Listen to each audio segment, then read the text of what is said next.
Hello and welcome to season 2 of the Like, Click and Share podcast. I sound professional, don't I? We've only just made that up literally like 5 minutes ago. Let's make this a season 2. If you missed the first 20 episodes, I can't believe we got as far as 20 episodes, but if you missed the first 20 episodes, definitely go back and have a listen to a couple of them. Some really great podcasts in there. But as usual, we're going to have a mix of different subjects, some interesting topics that might be helping you out with your kind of current situation. At the moment, well, kind of a big topic because we're coming to the end of the summer holidays, people going back to school, back to work, and thinking about maybe the next quarter ahead and certainly maybe even like what 2023 holds. So we thought it'd be really good to talk about upskilling and kind of like career. And as Gemma was reminding me, upskilling is a really broad term. It can mean so many different things, and that's why we've chosen that term. It's quite sort of deliberate. So inside today's podcast, we're going to be talking about maybe a little bit about our journeys and kind of like how we got to doing what we're doing now, and see if that kind of like resonates with what your career journey is like. But we'll also talk about maybe some of the different career pathways, the clusters within those, how you can upskill at work, the best or the top jobs according to Coursera, and some of the ingredients that you need to upskill as well. So hopefully lots of interesting information and insights. And there will be some information in the show notes as well. So definitely check those out as you're listening to the recording, or check them out after you finish listening to the podcast. And if you like what you hear, please definitely subscribe. And if there's anything you'd like us to talk about, have a look at what we've talked about before. But if there's anything you'd like to talk about, or if you'd even like to appear on the podcast, then just have a look at the show notes and get in contact with us. And we'd love to have you. But back to today. And just before we kick off, how was your summer, Gemma? Have you had a good summer? It's not quite finished yet, but how's it been for you? No, it's been great. Been on a holiday, managed to get away. Little did I know that we were both going to the same part of the world. It's a bit weird, that, isn't it? You're within a week of each other. Yeah, just days apart. So yes, both of us have been to Zadar in Croatia, and I'm sure you'll agree, Dee, it was amazing. I mean, what a beautiful place. I mean, I went for my mum and dad's 50th wedding anniversary, so they paid for us to have this amazing villa, and we stayed just outside in a place called Souk Oshan, which is about 15 minutes away from Zadar. But I mean, just everywhere was the people, the food, the wine, definitely the wine. The wine was amazing, the Croatian wine, because I think that part of the country is what it's quite famous for. They do slightly different grapes. So they've got their own version of what would be like a Sauvignon Blanc, their own version of what would be a Pinot Grigio, and it's got their grapes slightly different. And you wow! That grape and that part of the. Obviously, you didn't. You didn't. No, I didn't. I'm listening. I went on a tour around Zadar. I just went on my own actually. Did this 2-hour tour walking around Zadar, seeing like lots of different buildings, getting told more of the history about how it came about and the reason that there's so much Mediterranean food like pizza and pasta on the menu, because they were ruled by Venice, which is just directly across from where Zadar is on the coast. And then when we finished the tour, we went back to the office, and one of the guys was explaining, he was doing this wine tasting thing and taught me through different wines and grapes and what they were like. And I'd actually just literally been that morning into the spa and looked on Google to find the top 10 wines in Croatia, and I picked number 3 and number 4, and I think they probably were the equivalent of about £15 a bottle there, but here would have been like 35 or 40. And apparently he said I couldn't have picked 2 better wines if I tried. So I thought, well, that's a pat on the back for Gemma.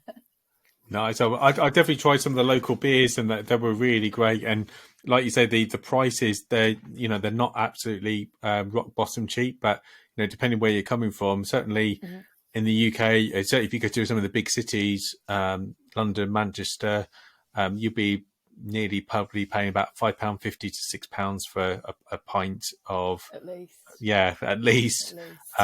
Whereas like there was roughly about £3.50 for something equivalent, if not maybe slightly, better. So there was some really sort of, it was affordable to go out and have like a couple of drinks, even coffees were maybe like like a small espresso. I say small espresso because there were kind of different varying sizes of espresso. I just really thought that you just had one espresso, and you can have like a 7-gram one, which that was roughly about £1 in sterling. But then, maybe the normal size espresso, you might pay about £1.30. So, maybe about just under $2, probably just slightly underneath that actually, which is sitting out on the Mediterranean, being served. And I thought it was very, very affordable, even eating out, really good quality food. And you weren't rushed, were you? You're you're left there they want you to enjoy, and they want to get to know you. If they've got the time, they'll get to kind of like know you as well. Everyone was really friendly. I don't think that you did, but I mean, I did drive every day, and the driving at first for the first day or so until you got used to just people flying all over, not using their indicators, people pulling out all these scooters and stuff. But once you got used to it, it was all right. It was just so expensive to rent a car. It's about the equivalent of about £100 a day, I think. Yeah, which is I think for me, I think that's a lot anyway. I don't know. Yeah, I do. Yeah, I don't know what the comparison is in many countries in the world. I imagine the US, it's quite a lot. From what I've when I've hired in the US and that before, and even I think different parts of Europe. I think Spain is quite expensive, but I think it's just because the insurance and you have to have the insurance because, like you say, the risk is much higher, and that possibly is what it's down to. But. And it is quite the first few minutes you're like, what is going on? Like people, it's just so different. I've found that probably pretty much in most countries that I've driven in, apart from the likes of America and Australia, and maybe Cyprus, because Australia and Cyprus, you're driving on the same side of the road. America, obviously, they've all got similar types of rules to what we have, but I don't know, I didn't drive when I went to Thailand, but when I watched out the hotel window and it was just like a free-for-all. As soon as the light went green, there was no like lanes or anything. Everybody was just on bikes and just went for it. Seemed to be a little bit like that down by the water near where we were, because all these scooters were just flying from nowhere, and people going the wrong way down one-way streets and stuff. So that was a bit, it was a bit hairy, shall we say, a bit scary. But it was all, once you got the hang of it, and you realised that was what was coming, sort of thing, when you were going down there, then you were all right. But once you got into like the main city, into Zadar, it was slightly different, a different experience driving. So yeah, I think definitely different between the old town and the because the old definitely town have you a look. can't get round. Yes, you have to. There's a fixed route around the town. It's not a big place. So once you're in, you kind of have to follow it around and that. But definitely if you've not heard of the city before, and you may have already been inspired to take a look, so definitely have a look at Wikipedia. I'm sure tend to have loads of like photos and that there. Definitely a place to go or know more about anyway, or plan to travel ahead. I think kind of as a segue into today's chat, I was listening because I did an Airbnb, which I think you did as well, didn't you? On kind of maybe one of the, did you Airbnb? We did on the last night. We stayed in Zadar itself on the last night, and we did an Airbnb, and it was fabulous. The only thing that I found difficult was the Wi-Fi just wasn't great, whether or not you were in the city or whether or not you were in the villa that we were in. And I understood like the villa because of the location, because it was right up a hill. There was not much around it apart from, I think it was a complex of about 6 villas that were all very similar. But yeah, the internet the Wi-Fi and stuff was poor. So we were trying to watch the Euros, the women's Euros match, and I'd taken my box over so we could watch it, but I didn't take an HDMI cable because I thought because it said every room in the villa had a television. There was 2 televisions in the kitchen. There was 2 in the living room, and I just assumed that one of these 8 or 9 tellies would have an HDMI cable, but it didn't. So I couldn't. We couldn't get it on. We had to watch the women's Euro final in Croatian, and then at the end, as soon as the final whistle blew and we'd won, it just cut off, so I didn't get to see them get presented with the trophy or anything. So absolutely gutted, so I couldn't watch it till we got home. So yes, that was a bit disappointing. Oh, bless. Yeah, I know. Well, one of the kind of things that the Airbnb host was like saying to me has just been about the shift to definitely much more to service sector and tourism, and certainly in the city, it's all pretty much geared up for tourism. And I suppose that kind of like shifts into what we're talking about, into kind of like career pathways. So, if you find that you might be in one, you might have left school, college, or might never even been to school. You just started out just into work in one, doing one thing or one sector. It doesn't mean to say that you have to stay in that sector forever. You can move into other sectors. But how do you do it, and why should you even think about doing it? So, the reason why you should do it, I think, it's a lot of work. So what are you going to get out of it? Well, hopefully you're going to get better career prospects. So if you might be working in a sector at the moment that feels a bit uncertain. So retail is a good example of that at the moment.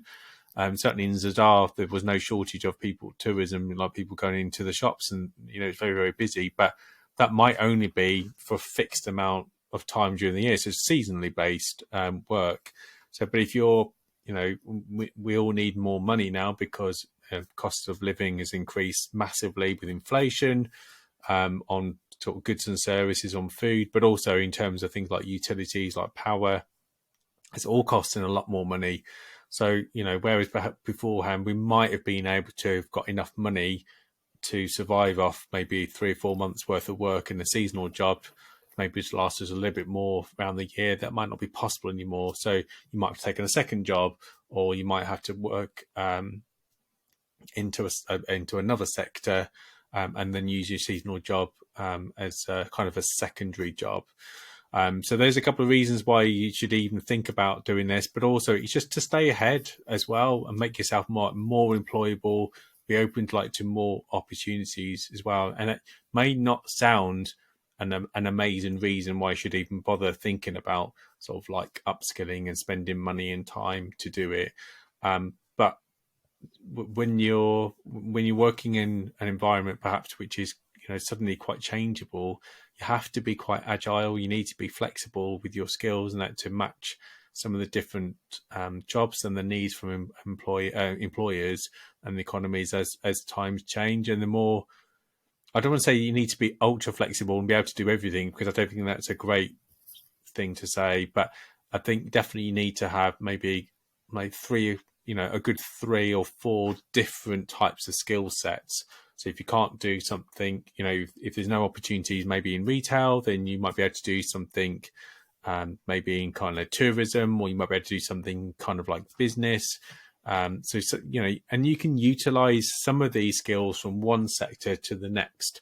So that's, again, something you could have a look at before you even think about, why am I doing this, or what type of career should I be going into? So looking at kind of doing a check of like, well, what can I do right now?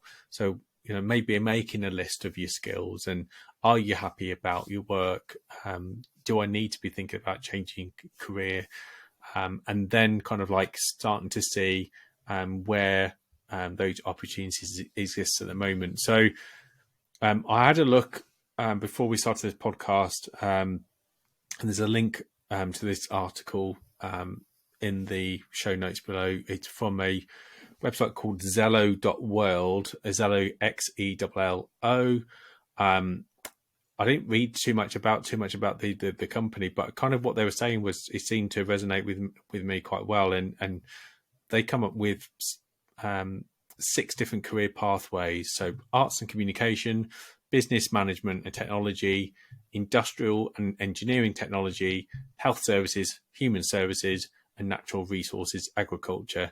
Now, I'm not going to go in and define all of these because this is not a lecture, and I'm sure you want me to be here for hours talking about all of this. But so definitely check out the article to read more about it. But I thought it was just nice to hear. It's actually, well, these are the main places that you could work. What out of those, does sounds intriguing or might sound interesting, like to you, like to work in. So that's maybe somewhere you could sort of think about. So you might already be, so we said retail, so you could be working in retail, you might be working in tourism, and you're thinking, actually, I've done this for enough time now, I don't get enough money, I'm not treated very well, the hours are not very good, there's no prospects, I can't really move on. So what else can I do? And you might still want to stay in the sector, but then you might want to do something different. So that segues into the clusters. So within those kind of different pathways that we mentioned, you've got a series of clusters.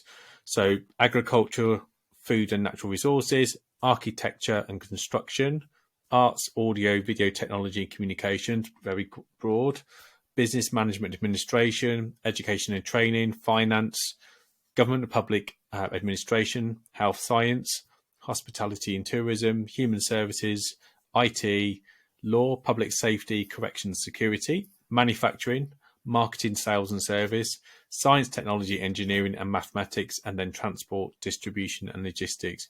So the reason I've read them all out, I think, is just you can understand actually there is such a huge range out there, and very often you can feel, I know, like I've gone through this myself, that you feel a bit trapped.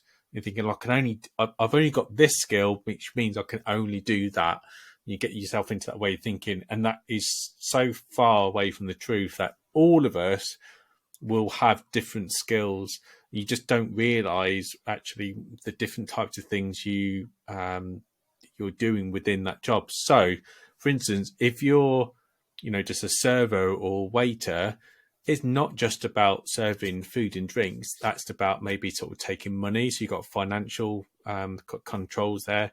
It's about time management, being able to take the orders, get back, deliver those orders, go and collect the food, remember the people who are paying, their likes and dislikes, dealing with any problems like sort of customer service relating, being kind of like punctual, how you're kind of dressing and being sort of smart, your appearance.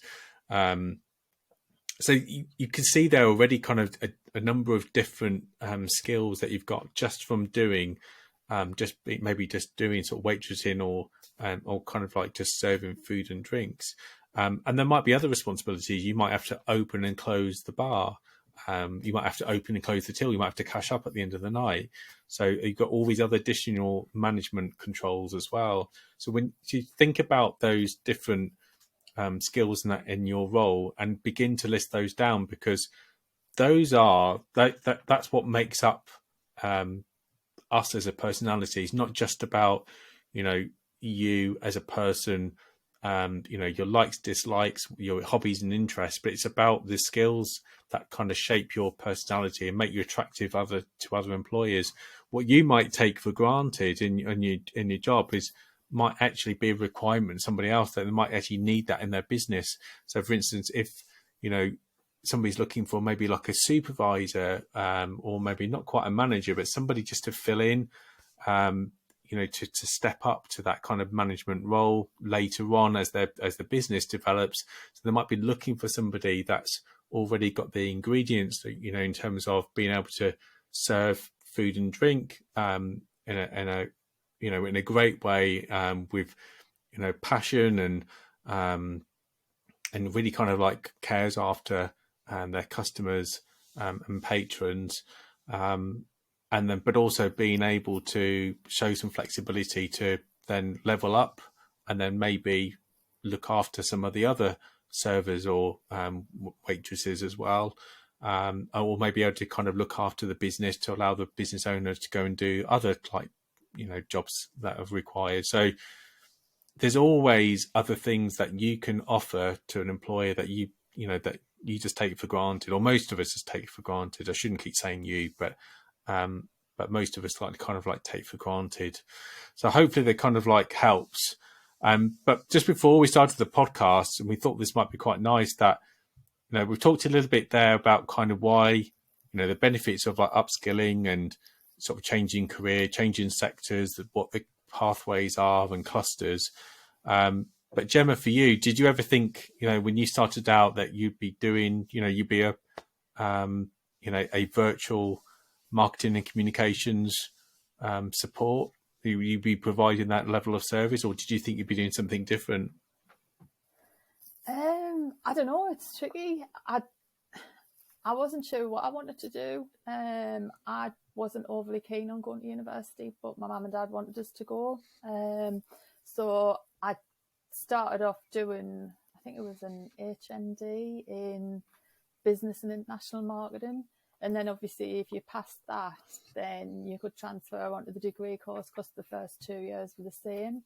And I really enjoyed the marketing side of things. I never really was one of those people who wanted to be knew what they wanted to be, if that makes sense. You talk to some people and all they tell you is, I want to be a fireman, I want to be a policewoman, I want to work as a doctor, whatever. I never really was sure, but when I got to university I realised that I enjoyed the marketing side of things, and then I transferred onto the degree course, which gave me the opportunity to go to America for a year and study international marketing communications at the Southern University of Illinois, which I really enjoyed. Then I came back, did my final year, but then found that it was really, really difficult to get any kind of role in marketing, round here, around where we live in the Northeast. So I actually went to work for Go Northeast for the bus company in customer service, and I was supervisor of the customer service department, responding to complaints. Then I went to work for, I think, the Jury's Inn at Newcastle, and I did conference and events. Then I went to work for Sunderland Football Club, and I did corporate hospitality and advertising and a bit of sales. And then I went to work for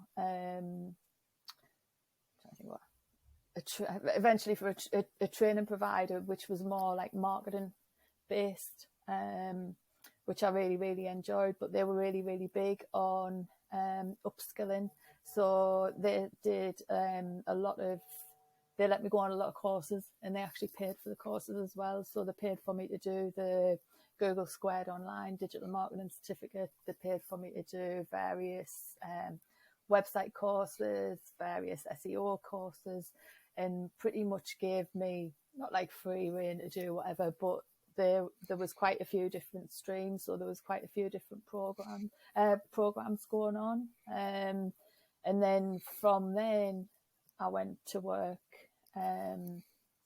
more in the business support landscape, but again it was around supporting businesses through social media and stuff. But it was quite a difference from where I'd started to where I was. But I pay, and I have done since, what we're on now, 2022. So since 2013, I've always paid monthly to be part of the Social Media Examiners Social Media Marketing Society.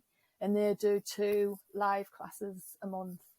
You've got access to various webinars and online things, because I think with digital you've got to keep upskilling. You've got to know, because the platforms and everything change so often. But I think the types of courses, obviously, that Go Digital Training do, with the business analysis, the AI, the data protection and everything, they're kind of slot into almost every industry, the same way as some of these digital courses that I do. I mean, Google have also got some really good free courses to help people with pay-per-click ads, learning how to do those, building websites, SEO, getting found online, things like that.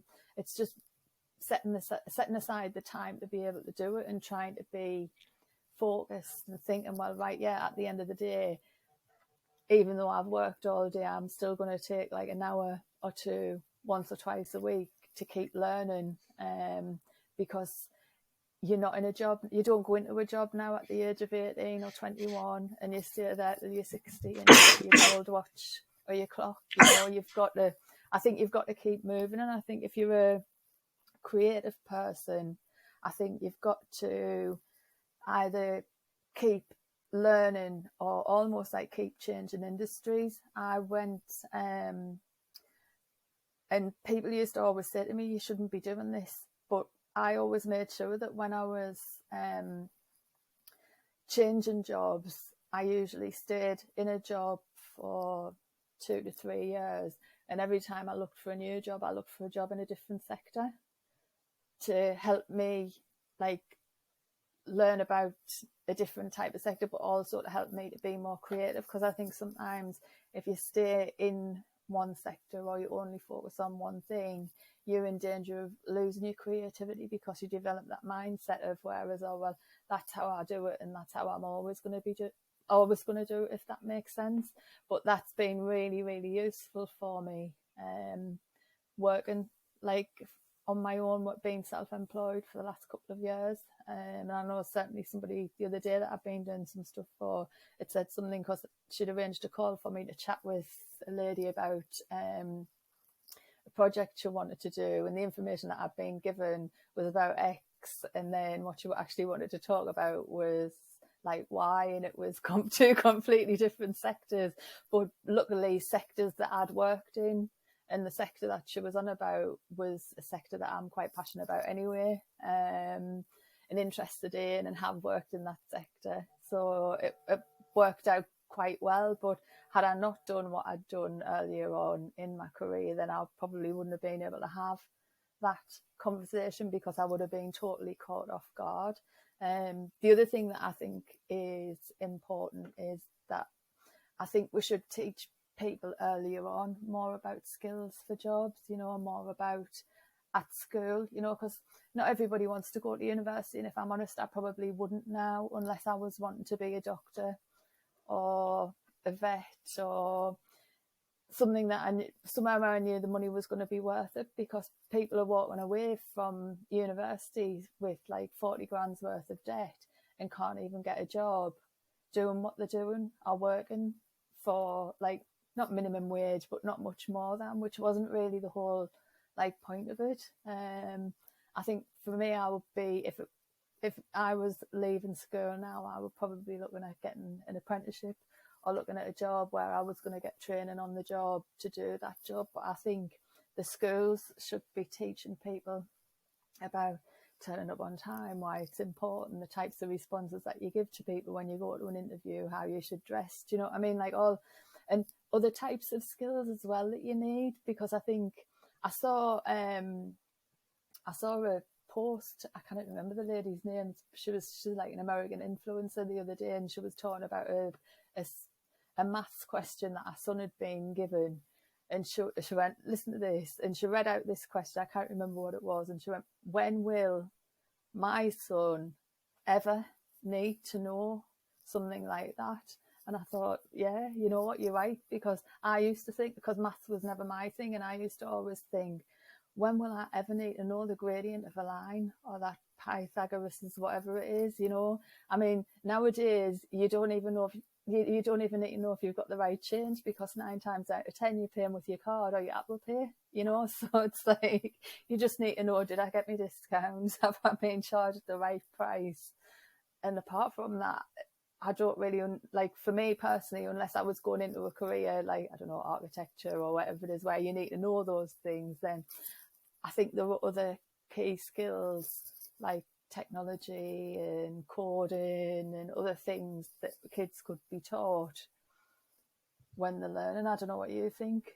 Yeah, no, I agree, and it's interesting, like to hear like part of your journey. And for me, that's very, very quickly. That when I finished, I did my A levels, so I did my GCSE, did my A levels, which depending on the country that you live in, though, I think they can be classed as your hires.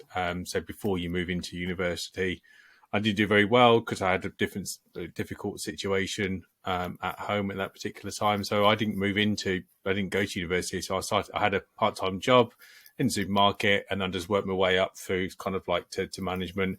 And I had a retail career for, probably just under sort of like 20 years or so.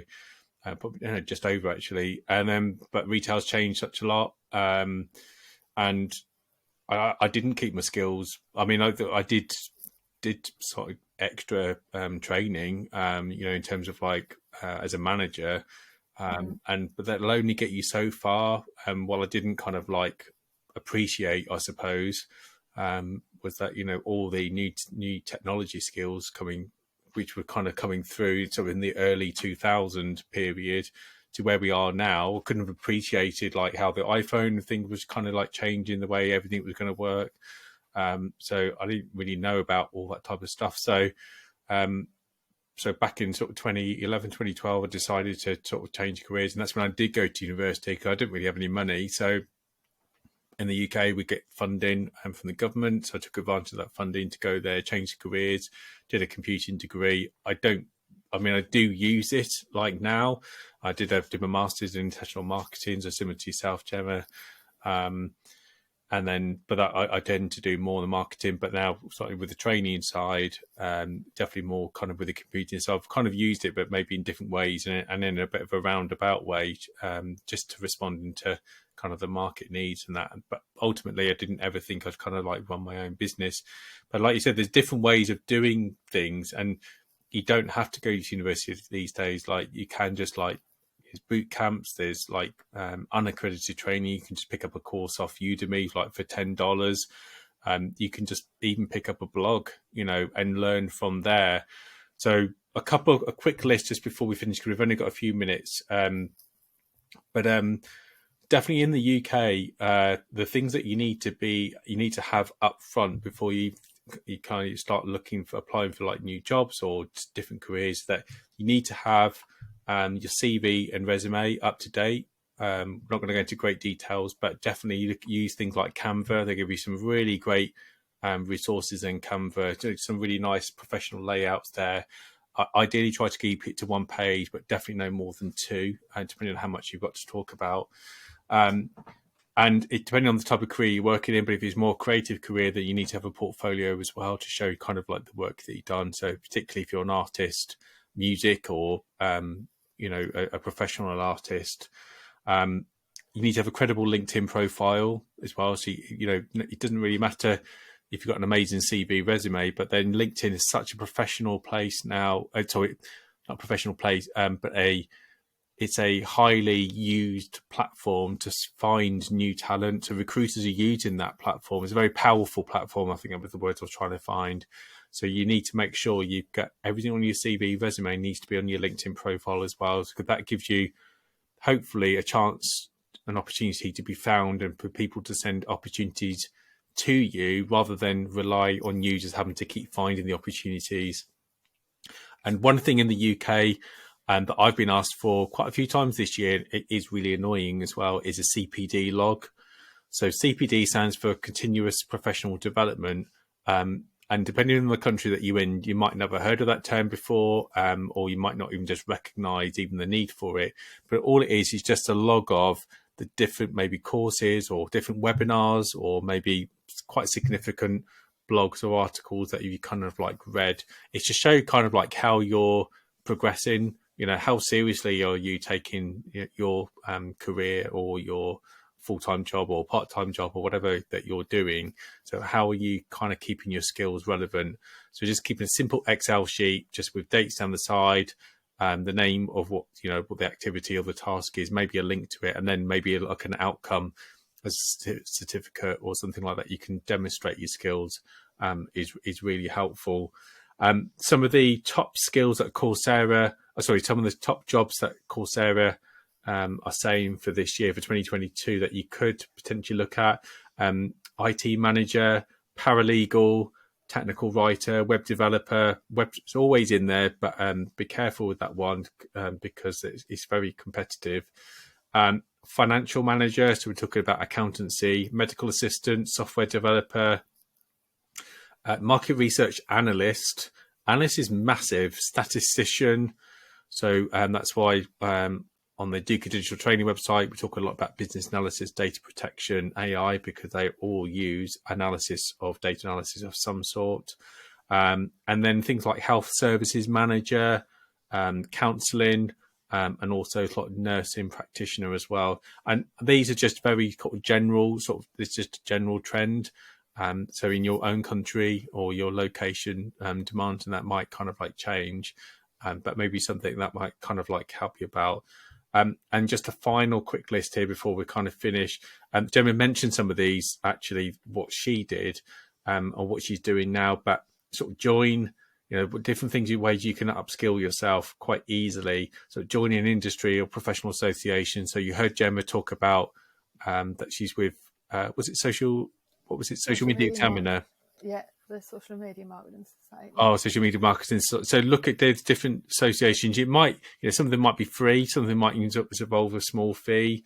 Have a look at relevant courses outside of the workplace, but be careful about the time constraints. If you're going to embark on a 20-week course, 4 hours a week, have you got that amount of time? It doesn't sound a long time, but 4 hours between, 6 and 10 in the evening, it might just be too much for you. Have a look at doing sort of career mapping, opportunities at work to maybe set up committees or boards or lead on a project.